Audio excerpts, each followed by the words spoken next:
Hi guys, এই দেখো আমি একটা ভিক্টর নিউ মডেল ভিক্টর গাড়ি আমার কাছে আছে। এই গাড়িটা আজ আমি আছি বাড়িতে, কেননা আজকে আমার মঙ্গলবার, আজকে আমার দোকান বন্ধ আছে, তাই কাস্টমার আমার বাড়িতে নিয়ে এসেছে গাড়িটা সারাতে।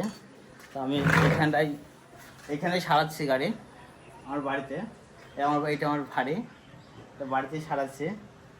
তো এই গাড়িটার যে সমস্যা আছে, গাড়ি স্টার্ট নিচ্ছিল না, এই অনেক কদিন ধরে বাড়িতে পড়ে আছে। আর প্রতিদিন আমাকে ফোন করে বলে আনতে তো আমি অবশ্যই আজকে নিয়ে আসলাম গাড়িটা। নিয়ে এসে দেখি ভিতরে স্টার্ট নিচ্ছে না, ট্যাঙ্কির ভিতরে এগুলো পানিও না, এগুলো কি একটা আলাদা রকম একটা তেল ধরনের জিনিস। তো এই জিনিসটা এই গাড়িতে ছিল, এই জিনিসগুলো এটা কোনো পানি না, এটা তেল জাতীয় জিনিসটা। তো আমি কার্বোডার ট্যাঙ্কি খুলে ওয়াশ করলাম, পেট্রোল ট্যাপ ওয়াশ করার পর এবার গাড়িটা দেখতে পাচ্ছেন কীরকম হাল আছে গাড়িটা। এইরকম হাল আছে গাড়িটা। আর এয়ার ফিল্টার তো পুরো জাম হয়ে গেছে, এয়ার ফিল্টারটা পুরো জাম। বাবা কী বলছিস? এখানে তো এইখানটায় ভিক্টর গাড়ি দেখি, এবার কোনো কার্বোরেটর ফিটিং করে গাড়ি স্টার্ট করবো। স্টার্ট করার পর আপনাদেরকে দেখাচ্ছে কী হাল। ট্যাঙ্কের হালটা শুধু দেখেন একবার, পুরো এইখানটায় পুরো পানি জমে পুরো ট্যাঙ্কের মুখটা পুরো নষ্ট হয়ে গেছে। করবো, তেল তো চলেই এসছে, পেট্রোল।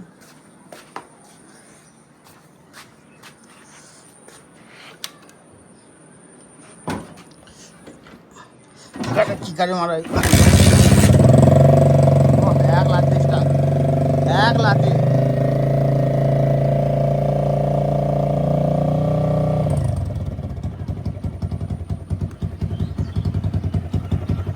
পুরো এক লাঠিতে স্টার্ট হয়ে যাবে।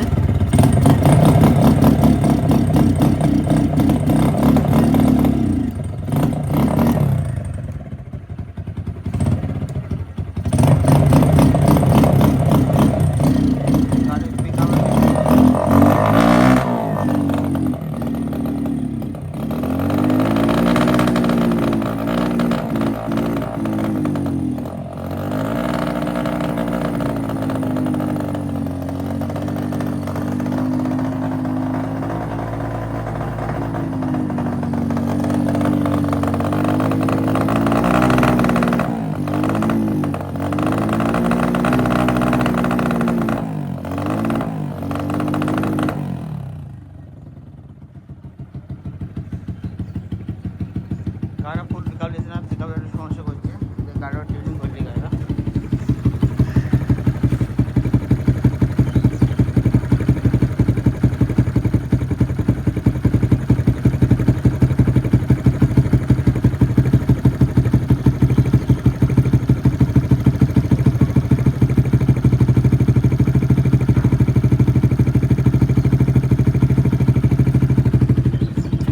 গাড়ি হয়ে গেছে, এখন আমি দেখবো একটু সমস্যা হয়েছে পিক আপের।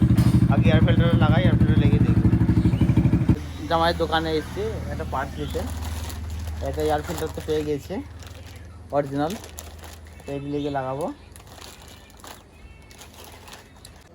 নতুন ফিল্টার তো আমি লাগিয়ে ফেলেছি, এই নতুন ফিল্টার। আর সে পুরোনো ফিল্টারটা এটা বাদ, তো অরিজিনালি পেয়ে গেলাম, এটা অরিজিনাল লাগিয়ে দিলাম।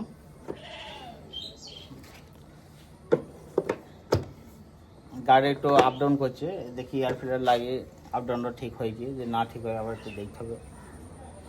এয়ার ফিল্টার লাগানোর পর গাড়ির সাউন্ড ঠিক হয়ে গেছে।